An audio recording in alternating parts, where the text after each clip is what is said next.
Salut tout le monde. On est le... Je pense qu'on est rendu jeudi le 26 mars. Déjà une semaine de confinement direct, je pense. Hein? Donc la journée commence tranquillement, pas vite. Et comme à tous les matins, tu as l'impression que tu vas te réveiller puis que tout va revenir à la normale, que ta routine est revenue, mais non. Tu te réveilles avec le même cauchemar. Avec le même cauchemar, les gars, il est 7h15 et 8h20. Les gars sont déjà debout, réveillés. Les boys sont déjà debout. Ferme la lumière. Ça va bien, les gars? Non. Non, pourquoi? Ah bon. Donc, c'est la petite routine qui commence, la routine du confinement. Tu sais, donc, moi, ça fait déjà un bon bout de temps que je suis debout, réveillé. Le chien, lui, qui est couché sur...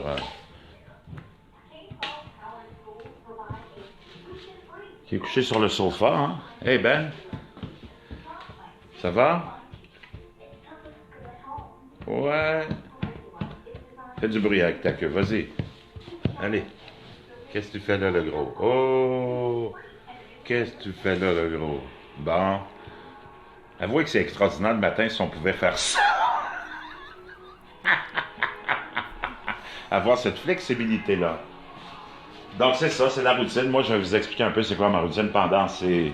ma routine de tous les jours. Parce que ceux qui me suivent depuis longtemps, vous le savez, j'ai 3 chaînes, 3 chaînes YouTube, 4 chaînes avec Patreon, plus Facebook. Donc, j'ai toujours une routine, hein, parce que quand tu commences ta journée, la première chose que je fais, moi, c'est aller m'informer sur les chaînes traditionnelles, écouter la bullshit des têtes parlantes de la télé, hein. Donc, je suis dans la cuisine. Je commence dans ma chambre quand je me réveille, très tôt. Je regarde la télé, mais surtout YouTube. Je fais des recherches sur YouTube. Après ça, je descends, je fais ma petite routine. Puis, je vais vous donner un petit truc. Pour votre système immunitaire, on parlait beaucoup de système immunitaire. Je commence avec une tasse d'eau chaude que je fais chauffer au micro-ondes. Je rajoute un citron. Vous voyez, j'ai toujours une quantité de citron ici. Toujours au moins 24 citrons dans la maison, juste au cas où la fin du monde arrive. Donc, un citron complet, pressé, frais. Une cuillère à thé de curcuma au turmeric. Puis, je mets du miel pour agrémenter le goût, parce que sinon, c'est un petit peu amer. Toujours un bon miel local. Moi, celui-là, c'est Richard Paradis. Qui vient de je sais pas quelle région, Saint-Hyacinthe. Un bon miel. Vous prenez un miel local.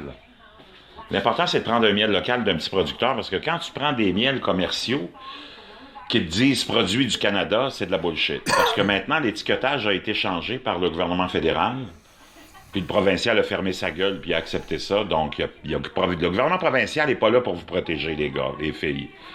Comme on dit en anglais, guys. T'as cette perception-là que les Québécois pensent que leur gouvernement québécois, il est là pour eux autres, puis que le fédéral, c'est le gros méchant. Non. Le gouvernement provincial, il n'est pas plus là pour vous que n'importe quel autre gouvernement qui n'est pas là pour sa population. Puis ça, c'est important de comprendre ça. L'étiquetage a été changé. Maintenant, tu ne peux plus savoir la provenance des produits quand il y a des combinaisons de produits. Et j'ai découvert ça avec, et vous allez vraiment être surpris, avec les petites... tiens, on va aller dans le garde-manger, là. Je vais en profiter pour faire mon café. Moi, j'ai ma petite machine d'espresso.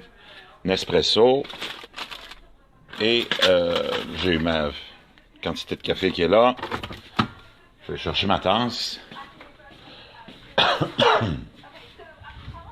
Donc, cette petite concoction de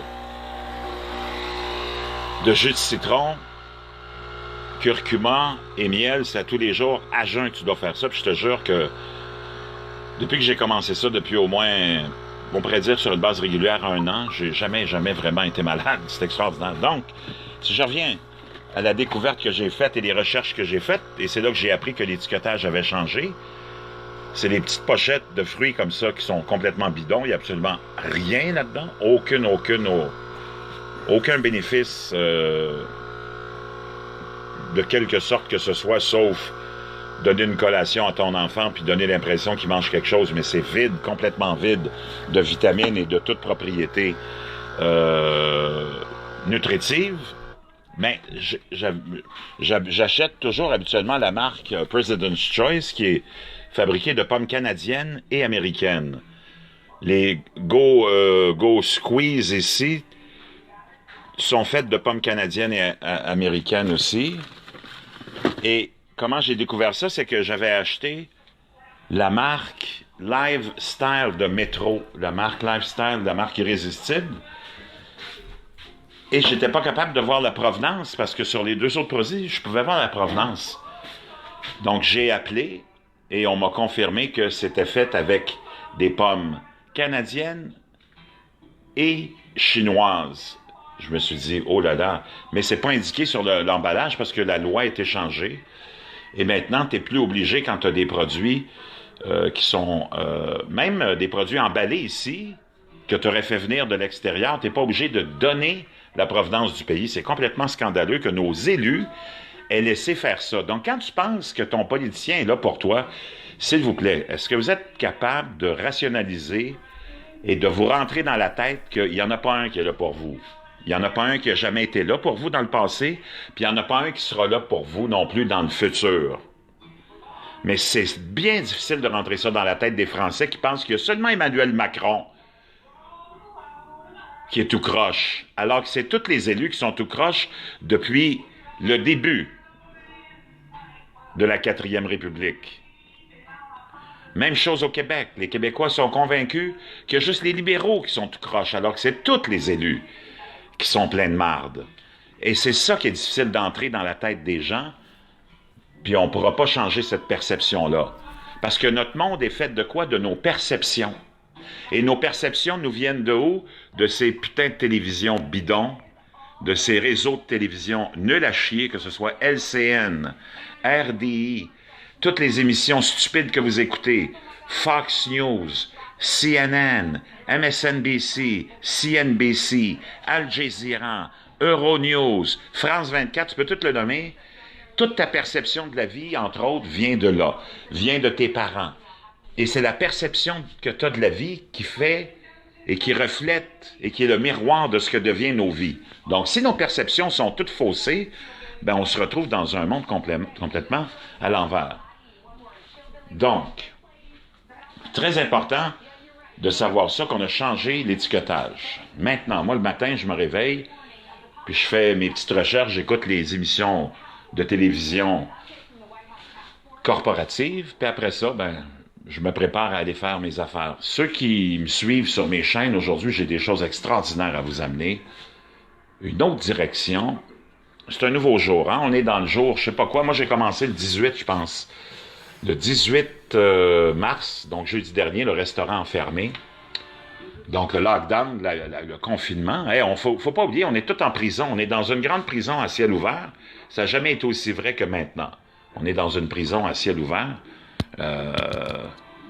C'est assez spectaculaire que tout le monde accepte ça. En plus, en chantant sur des balcons puis en cognant sur des casseroles. Ça me dépasse, mais que voulez-vous? Encore là, c'est toujours la perception qu'on vous donne qui fait que vous avez le miroir pour... C'est le reflet de ce qui va se représenter dans vos vies. Moi, ça m'étonne de voir ça, mais que voulez-vous? On ne peut rien y faire. Puis c'est l'ensemble de la population qui est programmée comme ça. Donc, moi, le début de ma journée, c'est ça. Là, c'est calme. Il est quoi? Il est 7h29 ou 30. Puis là, tranquillement, j'écoute la bullshit, juste faut que tu saches comment ces gens-là fonctionnent. Faut que tu l'écoutes. Et après ça, tu peux, à partir de là, aller faire ton travail de recherche. Parce que je vous avoue qu'avec 3 chaînes YouTube, c'est des heures et des heures de travail par jour. Des heures de recherche. Mais c'est une passion. Tu comprends? C'est une passion. Puis je ne changerai pas cette passion-là pour une autre. Comme le travail de serveur, je ne changerai pas ça pour quoi que ce soit d'autre. Parce que, franchement, la passion, c'est le monde, dans le fond. C'est l'humain. C'est le frère, c'est la sœur. c'est d'aller les rencontrer, c'est d'aller les comprendre, c'est d'aller essayer de leur expliquer des choses parce que tu les aimes, comprends-tu? Ben, ultimement, tu sais que peut-être il y a une personne ou deux ou trois qui seront sensibilisés, qui seront touchés par ce que tu dis, puis c'est ça qui est le plus important dans le fond. Puis là, on est dans une période vraiment où on peut aller faire une introspection puis se rendre compte que il y a plein de choses qui vont changer. Non seulement il y a plein de choses qui vont changer, peut-être que nous aussi, on peut en profiter pour changer. Donc aujourd'hui, je vais vous amener des trucs incroyables sur mes chaînes. Vous allez être renversés, donc je vous partagerai ça sur Facebook. Ceux qui ne sont pas encore abonnés aux chaînes, venez le faire. Puis franchement, on va passer une journée extraordinaire. Vous allez voir, aujourd'hui, c'est un tournant. Vous allez apprendre des choses pour comprendre ce qui se passe en ce moment, mais aussi sur comment on peut changer les choses. Il n'y a pas 1000 façons, il n'y a pas 1000 solutions, il n'y en a même pas deux, il y en a juste une. Puis je vais vous dévoiler ça aujourd'hui. Donc, je vous souhaite de passer une belle journée. On va se retrouver plusieurs fois aujourd'hui parce que de toute façon, on est tous en prison maintenant. On a été condamnés par nos politiciens. Naturellement, face à un virus, comme tous les autres virus, qui n'est pas plus virulent, qui n'est pas plus contagieux, même si on vous met ça dans la tête avec les médias traditionnels corporatistes. Il n'est pas plus virulent, il n'est pas plus contagieux, il attaque toujours les mêmes personnes, les personnes âgées, déjà avec des maladies chroniques, et les personnes plus jeunes avec aussi des maladies chroniques. Donc, il y a plein de gens qui sont testés positifs, mais qui n'ont même pas de symptômes. Il y en a plein qui sont testés positifs, qui ont vraiment des symptômes majeurs, comme n'importe quel rhume ou grippe. Puis ça a été... Il y a plein de témoignages de ces gens-là sur les réseaux sociaux que vous pouvez écouter. Donc, on est en train de créer une hystérie, on est en train de créer un drame humain, et les victimes de la peur, les victimes de l'hystérie vont être beaucoup plus nombreuses que les victimes du virus lui-même. Et c'est ça qui est important de comprendre. Il ne faut pas minimiser ça, naturellement. Mais là, on est rendu dans une phase vraiment, vraiment surréaliste, qui n'a plus rien à voir avec un virus. On est rendu dans une autre dimension, dans un autre domaine, et je vais parler de ça aujourd'hui. Donc, restez à l'écoute, passez une belle journée. Tous les abonnés qui sont là, merci à vous autres. Merci d'être aussi courageux. Merci d'accepter aussi toute cette bullshit-là, puis de rester calme, parce que dans le fond, les gens vont rester calmes pendant combien de temps? Ça, c'était tout un mystère. C'est pour ça qu'on a déployé, je pense, les corps militaires partout dans le monde, dans les grandes villes, parce qu'on s'attend probablement à une frustration des gens quand ils vont se rendre compte qu'ils ont perdu leur job, qu'ils ont perdu le peu d'argent qu'il y avait, pour absolument rien, sauf un putain de virus, mais qu'on avait d'autres plans chez les élites de se remplir les poches, parce que c'est ça qu'on est en train de faire. On a vidé les coffres depuis des mois, et là, on arrive avec des trilliards de dollars pour renflouer les coffres de l'argent qu'on a dévalisé. Donc, les gens vont probablement se révolter, on va voir. Je le souhaite pas, mais ça peut... il n'y aura pas de révolte au Québec. Les Québécois sont tellement bien dociles, bien endoctrinés, bien manipulés, et sont déjà devenus des Nord-Coréens. Donc, il n'y aura pas de révolte au Québec. Mais ailleurs, il y a des populations qui ont la mèche plus courte, et on verra bien ce qui va se produire avec ça. Les Québécois, ça fait longtemps qu'ils sont à plat ventre devant leur deep state québécois, devant leur état profond québécois, qui est représenté par Québécois, qui est représenté par l'élite nationaliste qui garde les Québécois dans l'ignorance la plus grande, dans la dépendance la plus grande et dans l'endoctrinement le plus grand. Donc, c'est pas au Québec qu'il va se passer quoi que ce soit. Mais ailleurs, ça pourrait chauffer. Donc, restez là, restez à l'écoute, parce que de toute façon, vous n'avez rien d'autre à faire. Puis je vous revois dans quelques heures à peine. Vous allez voir, ça va venir vite. Vous ne pouvez pas vous débarrasser de moi comme ça. Surtout pas en confinement. Je vous reviens.